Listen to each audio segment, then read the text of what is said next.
So, మన ఇండియాతో compare చేసుకుంటే ఇతర దేశాలు అంటే ఆస్ట్రేలియా, యూఎస్ ఇట్లా విదేశాల్లోనే ఎక్కువగా గన్ కల్చర్ పెరిగిపోతుంది అన్న ఆందోళన అక్కడున్న తెలుగు ప్రజల్లో రోజురోజుకి గూడా ఎక్కువైపోతున్న పరిస్థితి మనం వింటూ ఉన్నాము. అయితే గన్ కల్చర్ అనేది అక్కడ విచ్చలవిడిగాను గన్నుని ఎవరైనా పర్చేస్ చేయొచ్చు, గన్నుని ఎవరైనా యూజ్ చేయొచ్చు అనే మన ఇండియాకి ఉన్నట్టుగా లేదా వేరే దేశాలకు ఉన్నట్టుగా ఆంక్షలనేవి అక్కడ లేవు అనేది ఇప్పుడు జరిగిన సంఘటనతో ఇంకా క్లియర్‌గా అర్థమవుతుంది. మరి ముఖ్యంగా ఆస్ట్రేలియాలోనే ఎక్కువగా ఈ కాల్పులు జరుగుతూ ఉంటాయి అనే ఆ వాదన ఏదైతే ఉందో ఇది వాస్తవంగా నిరూపిస్తూ గూడాను ఇప్పుడు ప్రస్తుతం ఆస్ట్రేలియా బీచ్‌లో జరిగిన కాల్పులైతే దాదాపుగా 10 మంది ప్రాణాలనైతే తీసేసింది. అలాగే అనేక మంది గాయాల పాలైన పరిస్థితి. అక్కడ బీచ్‌లోనే అందరూ గూడా చాలా చక్కగా ఎంజాయ్‌మెంట్ మూడ్‌లో ఉన్నారు. వాళ్ళొక వేడుకను జరుపుకుంటూ ఉన్నారు. మరి ఇలాంటి టైంలోని ఒక బ్లాక్ కలర్ డ్రెస్ వేసుకున్న దుండగులు అక్కడికి ప్రవేశించి ఇష్టం వచ్చినట్లుగా విచక్షణ రహితంగా గూడా కాల్పులు జరిపిన పరిస్థితి అయితే కనిపించింది. అసలు మరి వాళ్ళు భద్రతా సిబ్బందిని దాటుకొని ఎట్లా వచ్చారు?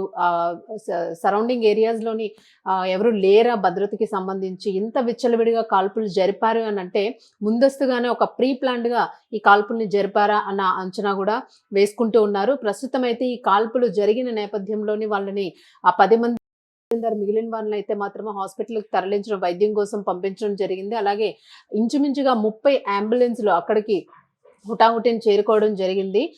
మరి ఈ నేపథ్యంలో అసలు ఎందుకు వీళ్ళు దాడి చేశారు అనే దాన్ని చూసుకుంటే ఇక్కడ ఒక వేడుకలు జరుగుతూ ఉన్నాయి.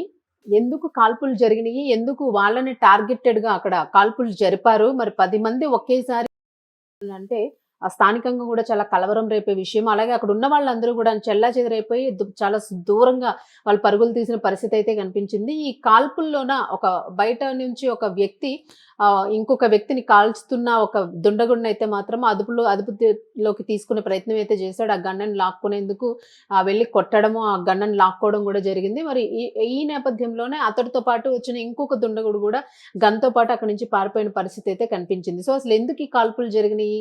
అధికారులు ఇచ్చిన సమాచారం మేరకు అక్కడ ఏం జరిగింది అనేది ఒక్కసారి మనము ఫుల్ డీటెయిల్స్‌లోకి అయితే వెళ్లి చెక్ చేసుకుందాము. మరి ఈ ఘటన పోలీసులు ఇచ్చిన ప్రాథమిక సమాచారం మేరకు అక్కడున్న అధికారులు ఇచ్చిన సమాచారం మేరకు 10 మంది మృతి చెందినట్లుగా ఆస్ట్రేలియా పత్రికలైతే వెల్లడించినియి. వెంటనే రంగంలోకి దిగిన భద్రతా దళాలు దుండగులను అదుపులోకి తీసుకున్నట్లుగా తెలుస్తోంది. ఈ దాడిలో క్షతగాత్రుల్ని కాపాడడానికైతే హెలికాప్టర్లు అలాగే ఇంచుమించుగా 30 అంబులెన్స్‌లు ఘటనా స్థలానికి చేరుకున్నట్లుగా కూడా చెప్తూ ఉన్నాయి. అలాగే బాండీ బీచ్‌లో ఈ ఘటన అయితే చోటు చేసుకుంది ఆస్ట్రేలియా బాండీ బీచ్‌లోని.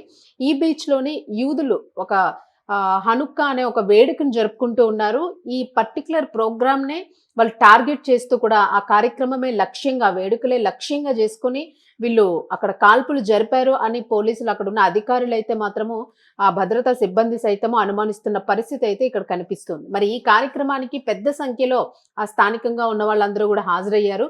ఈ ఘటన పైన ఆస్ట్రేలియా ప్రధాని ఆంటోనీ ఆల్బనీస్ తీవ్ర దిగ్భ్రాంతినైతే వ్యక్తం చేయడం జరిగింది. అలాగే Australia federal police commissioner, New South Wales ప్రీమియర్‌తో మాట్లాడినట్లుగా గూడా ఇక్కడ వెల్లడించారు.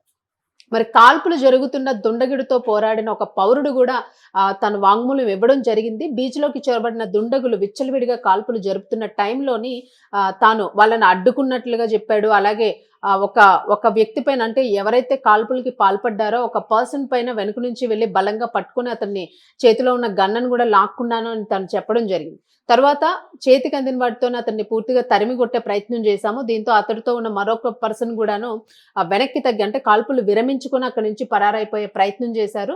ఈ ప్రయత్నంలోనే అప్పటికే పోలీసులకి సమాచారం అందడంతో అక్కడున్న అధికారులందరూ గూడా అప్రమత్తం అవ్వడం జరిగింది. అలాగే వాళ్ళని పట్టుకొని అదుపులోకి తీసుకోవడం జరిగింది. మరి దీనికి సంబంధించిన ఘటనపై అయితే మరింత ఆరా తీస్తూ ఉన్నారు.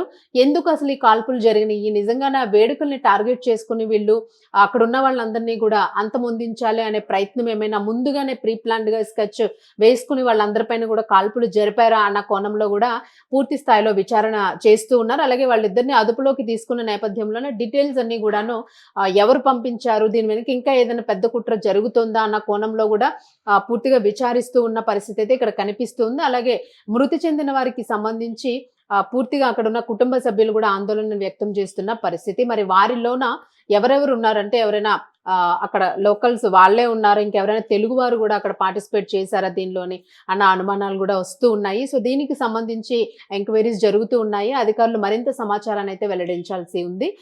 ప్రస్తుతానికైతే ఆస్ట్రేలియా బాండీ బీచ్‌కి సంబంధించిన అప్డేట్స్ అయితే ఇవి. మరిన్ని అప్డేట్స్ కోసం అయితే వెయిట్ చేయాల్సిన పరిస్థితి అయితే ఉంది.